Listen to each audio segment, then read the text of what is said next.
एक ऐसा बॉलर जिसने ओडीआई वर्ल्ड कप के सिंगल एडिशन में सबसे ज्यादा विकेट लिए हो। वो बॉलर जिसने अपने अकेले के दम पे ऑस्ट्रेलिया को एक ओडीआई वर्ल्ड कप की ट्रॉफी जिताई हो। जिसने अपने लेफ्ट आर्म पेस से दुनिया के हर एक बैट्समैन को डोमिनेट किया हो। वो बॉलर जिसको फेस करने से दुनिया का हर एक बैट्समैन डरता हो। Mitchell is one of them, you know, he's really taken his game to the next level and that's why he's वो कोई और नहीं बल्कि ऑस्ट्रेलियाई टीम के सबसे greatest left arm fast bowler Mitchell Starc हैं। ये एक बॉलर नहीं बल्कि उन सब प्लेयरों के लिए एक इंस्पिरेशन है जो बड़े बड़े मैचों में क्लच करना चाहता हो। लिटरली भाई ये बॉलर अपने प्राइम में 160 किलोमीटर पर आवर की स्पीड से भी बॉल करा चुका है। लेकिन कहाँ गया वो स्टार्क जो दुनिया के सबसे फास्टेस्ट बॉलरों में गिना जाता था। कहाँ गई उनकी पेस जिससे दुनिया का हर एक बैट्समैन डरता था। कैसे उनकी पेस 160 से लेकर अब सीधे 140 पे आ चुकी है। आखिर ऐसा क्या हुआ स्टार्क के साथ जो उन्होंने तेज बॉलिंग करानी ही छोड़ दी है। तो इस वीडियो में हम लोग यही जानेंगे कि कैसे मिचेल स्टार्क अपनी पेस खो चुके हैं। 2015 में जब मिचेल स्टार्क बॉलिंग कराते थे तो उनका हाथ सर के ऊपर आता था और उनका हाथ कुछ इस तरीके से रहता था। बट 2019 आते आते मिचेल स्टार्क का बॉलिंग एक्शन में उनका हाथ उनके कान के बगल पे आने लग गया कुछ इस तरीके से। यहीं से सारी प्रॉब्लम क्रिएट हुई और इन्होंने अपनी पेस भी इसी से खोई। लेकिन सिर्फ एक एक्शन से कोई अपनी पेस कैसे खो सकता है, उसे जानने से पहले चलो हम लोग ये जान लेते हैं कि इनकी डेडली पेस आखिर शुरू हुई कहाँ से।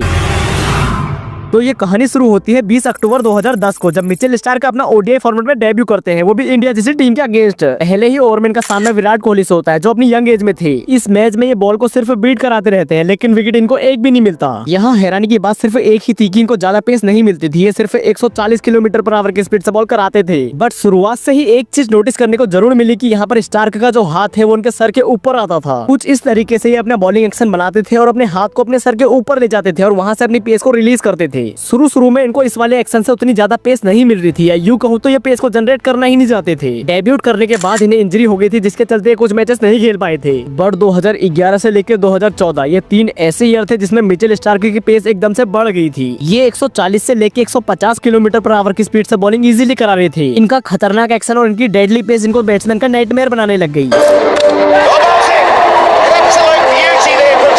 इनकी पेस को देख के शुरुआत में इन्हें ऑस्ट्रेलिया में तो मौके नहीं मिले लेकिन इनको आईपीएल में मौका जरूर मिल गया और इन्होंने अपने आईपीएल करियर की शुरुआत आरसीबी की टीम से की थी और आरसीबी ने इन्हें 5 करोड़ में अपनी टीम में शामिल किया था। आरसीबी के लिए खेलते हुए इस प्लेयर ने अच्छा परफॉर्मेंस दिया था। इन्होंने 14 मैचेस में सिर्फ 14 ही विकेट लिए थे। बट इस आईपीएल में स्टार्क अपनी पेस से सभी बैट्समैन को बीट करा रहे थे और अपना एग्रेशन भी दिखा रहे थे। मुंबई के अगेंस्ट भी इनका एग्रेशन देखने को मिला था, वो भी पोलार्ड जैसे प्लेयर के अगेंस्ट। ये अपनी डेडली पेस से पोलार्ड को बहुत ज्यादा स्लैश कर रहे थे और उनको बहुत ज्यादा एग्रेशन भी दिखा रहे थे। और पोलार्ड को तो सब जानते ही है कि पोलार्ड कैसे प्लेयर है। उन्होंने फिर इसके बाद इनका जवाब भी दिया। ये तो सब गेम का हिस्सा है लेकिन मैं इसमें आपको ये बताना चाह रहा हूँ कि स्टार्क अपनी डेडली पेस से सभी बैट्समैन को बीट कर रहे थे। इनकी एक्यूरेसी और पेस को बढ़ते हुए देख ऑस्ट्रेलिया की टीम ने इन्हें 2015 के ओडीआई वर्ल्ड कप में शामिल कर दिया। इस वर्ल्ड कप में स्टार्क का सबसे बड़ा डोमिनेशन देखने को मिला था। ये अपनी प्राइम फॉर्म भी अचीव कर चुके थे। इस टाइम पे इनकी पेस तो बढ़ ही चुकी थी लेकिन इनका एक्शन भी परफेक्ट हो गया था और इनकी एक्यूरेसी भी बहुत तगड़ी हो गई थी। ये वर्ल्ड कप इस बॉलर के लिए बहुत ज्यादा स्पेशल था क्योंकि इस वर्ल्ड कप में ये 150 किलोमीटर पर आवर की स्पीड से बॉल तो इजीली करा ले रहे थे। लिटरली भाई इस वर्ल्ड कप में स्टार्क को फेस कर पाना किसी भी बैट्समैन की बस की बात थी ही नहीं। इनका डोमिनेशन सबसे पहले ग्रुप स्टेज में न्यूजीलैंड के अगेंस्ट देखने को मिलता है। ये मैच न्यूजीलैंड और ऑस्ट्रेलिया के बीच में खेला गया था। इस मैच में ऑस्ट्रेलिया ने पहले बैटिंग करते हुए सिर्फ 151 ही रन बनाए थे। इस वाले टारगेट को देख के सभी को ऐसा लग रहा था कि ये टारगेट तो इजीली चेज हो जाएगा, ये तो है भी कुछ नहीं। बट अपने प्राइम में चल रहे स्टार्क ने ऐसा कुछ करने ही नहीं दिया। इस टारगेट को बहुत ज्यादा डिफिकल्ट बना दिया। ऑस्ट्रेलिया के बॉलर्स ने न्यूजीलैंड के 145 रनों पे 7 विकेट तो ऑलरेडी गिरा दिए थे। बट स्टार्क यहाँ से भी लगातार 2 बॉल पे 2 डेडली यॉर्कर मार के सामने वाले बैट्समैन को क्लीन बोल्ड कर देते हैं। सिर्फ एक ही विकेट चाहिए था लेकिन विलियमसन इस मैच को जिता देते हैं। लेकिन स्टार्क ने इस मैच में बहुत ज्यादा इंटेंस पैदा कर दिया था। उन्होंने इस मैच में 6 विकेट अपने नाम किए थे जो इस वाले वर्ल्ड कप का उनका हाईएस्ट था। इनका ये वाला डोमिनेशन सिर्फ यहीं पे नहीं रुकता बल्कि फाइनल वाले मैच में भी देखने को मिलता है। फाइनल में न्यूजीलैंड और ऑस्ट्रेलिया दोबारा से आमने सामने आ जाती है। न्यूजीलैंड की पूरी टीम ब्रेंडन मैकलम के भरोसे टिकी थी क्योंकि उन्हें पता था अगर ये चलेंगे तो बहुत बड़ा स्कोर कर सकते हैं। बट जैसे ही मैकलम स्टार्क के सामने आते हैं तो ये लगातार उन्हें अपनी डेडली पेस से 2 बार तो बीट करा देते हैं और तीसरी बॉल ये इतनी एक्यूरेट डालते हैं कि मैकलम के पास इसका जवाब होता ही नहीं है और इसमें वो क्लीन बोल्ड हो जाते हैं।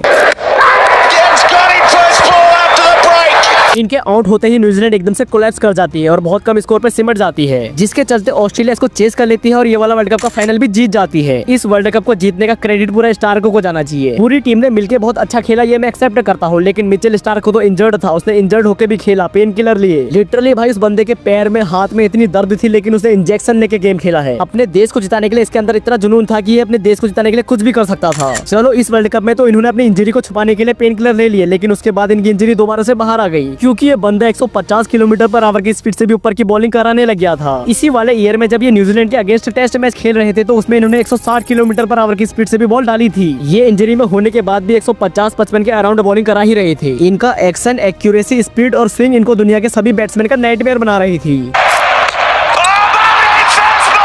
ये नाइटमेयर तो बन गए थे, लेकिन अपनी इंजरी को हर बार इग्नोर ही कर रहे थे, जिसके चलते 2016 में इन्हें बहुत बड़ी इंजरी हो गई, इनकी पैर की सर्जरी करानी पड़ी। स्टार्क अपने देश के लिए खेलना चाहते थे, लेकिन 2016 के T20 वर्ल्ड कप में इन्हें बाहर कर दिया गया क्योंकि ये इंजर्ड थे। 2017 में ये सही हो गए थे और दोबारा से क्रिकेट खेलने आए, लेकिन ये फिर से अपनी पेस पे ध्यान दे रहे थे, जिसके चलते दोबारा इंजर्ड हो गए। लेकिन 2018 एक ऐसा साल जिसमें स्टार्क दोबारा से ठीक हो गए थे और इन्होंने अपने एक्शन में चेंज किया। उतना चेंज भी नहीं था, लेकिन थोड़ा सा इन्होंने अपने रनअप पे ध्यान दिया था। रिकवरी करने के बाद अफ्रीका के अगेंस्ट इन्होंने अपना पहला टेस्ट मैच खेला। पहले ही मैच में स्टार्क ने 9 विकेट अपने नाम कर लिए थे, जिसमें ये मैन ऑफ द मैच भी बने।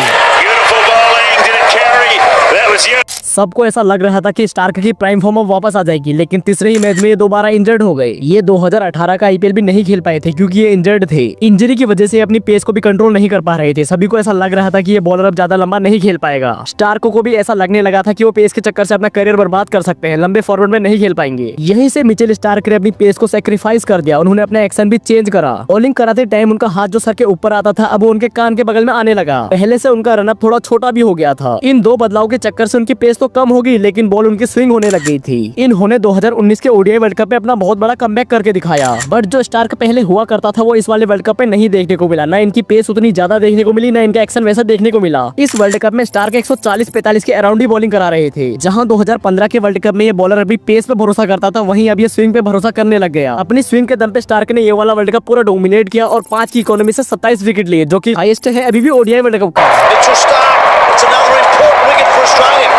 और यही वो ईयर था जिसने स्टार्क की पेस को उनसे दूर कर दिया। वो एक्शन चेंज करके बॉल को स्विंग कराने में ज्यादा भरोसा करने लग गए। इससे स्टार्क को 2 बेनिफिट हुए। पहला तो ये कि वो तीनों फॉर्मेट खेल सकते थे और दूसरा ये कि वो इंजर्ड नहीं होते थे। और ऐसा होना भी चाहिए। हर कोई प्लेयर अपने देश के लिए ज्यादा से ज्यादा खेलना चाहता है और इंजर्ड नहीं होना चाहता है। और ऐसा नहीं है कि स्टार्क के पास अब पेस नहीं रही तो वो कुछ नहीं कर सकते। वो 145 किलोमीटर पर आवर की स्पीड से स्विंग करा सकते हैं। अभी भी स्टार्क को वो कर सकता है जो कोई नहीं कर सकता। वो बंदा क्लच कर सकता है। रिसेंटली दिल्ली की टीम ने जो राजस्थान के खिलाफ मैच खेला था, उसमें भी स्टार्क ने करके दिखाया था, 12 बॉल में 12 यॉर्कर डाल के। बाकी मेरे हिसाब से तो स्टार्क ने सही किया कि उन्होंने अपना एक्शन चेंज किया और बॉल को स्विंग कराने में ज्यादा भरोसा किया। बाकी आप लोग कमेंट में जरूर बताना कि मिचेल स्टार्क ने अपना एक्शन चेंज करके गलती की या फिर सही किया। और अगर 2025 के आईपीएल की सबसे बेकार रिलीज के बारे में जानना है तो ये लेफ्ट वाली वीडियो पे क्लिक करके चेक कर लेना।